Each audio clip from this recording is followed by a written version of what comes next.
Welcome back. Let's continue our learning around absolute value equations with some examples here. Okay, so starting from 100 feet away, your friend skates towards you and then passes you. All right, so let's go straight to the question. Find my little red pen here. At what times, here's our question. At what times is she 40 feet from you? So we need some sort of distance here. Well, there it is, distance d. All right, so at what times distance d? 40 feet. Okay?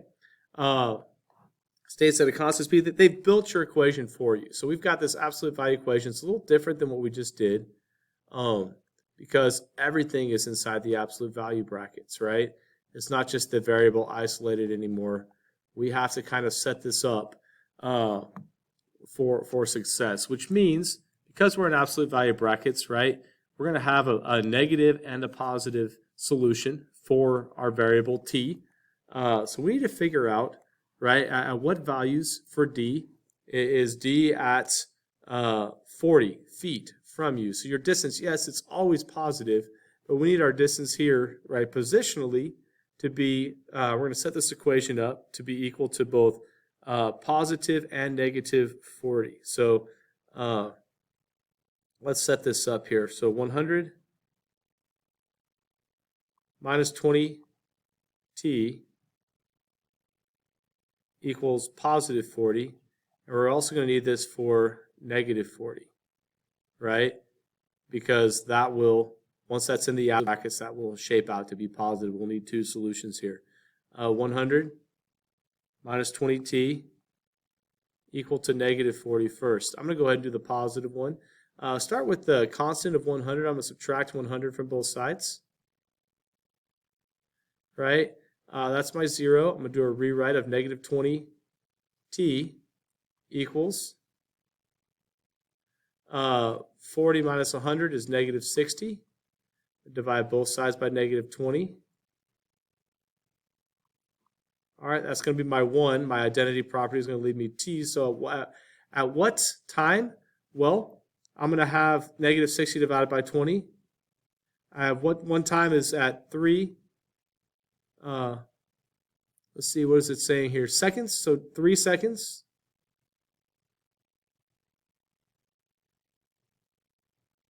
Okay, and then the other equation, I'm going to subtract 100 again. But this time I'm going to get, when I get my 0 here, I'm going to get negative 20t equal to negative 140. When I divide both sides by negative 20, I'm going to get t equals positive 7 seconds. Okay, so our two times that she is 40 feet from us, okay, because she's going towards you. If you think about this, she's coming towards you. Here you are, all right, facing this way. Your friend's skating this way on her roller skates. I'm going to give her wheels for her feet so you get the idea. Right here, she's at 40, right? At 3 seconds, starting 100 feet away, right? Takes her 3 seconds to get here. And then as she goes past you, right, it takes her 7 total seconds from where she started 100 feet away to get here, to get 40 feet away from you again. And that's what's happening. Sometimes a picture is helpful. I don't have the 100 feet away from where they started, but you get the idea. At 2 points, she's going to be 40 seconds from you. Let's do one more example here. So we need to, once again, we need to get to the point where, and this is a little tougher, we need to kind of get everything that's not inside the absolute value brackets taken care of. So a lot of steps here.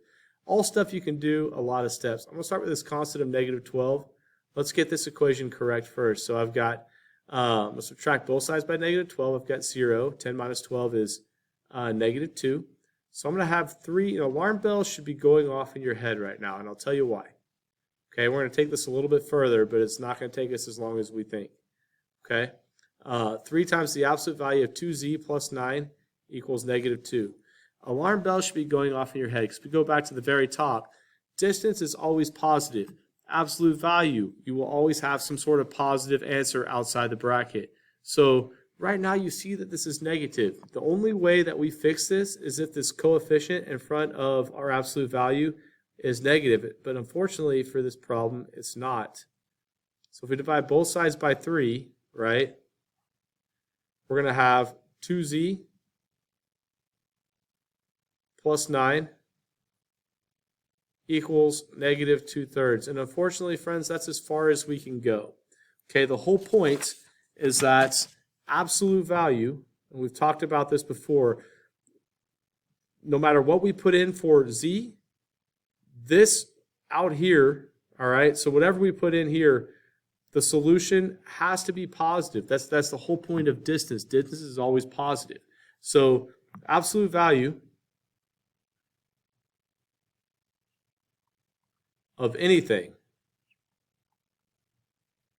cannot be less than 0 or negative, right? Because distance is always positive. Boom. That's less than 0. It's negative. So we have no solution. Nothing that you put in here, because it defeats the whole purpose of absolute value. Nothing you put into z will yield a negative solution ever, because it's absolute value. Okay, distance is always positive. Thank you for listening.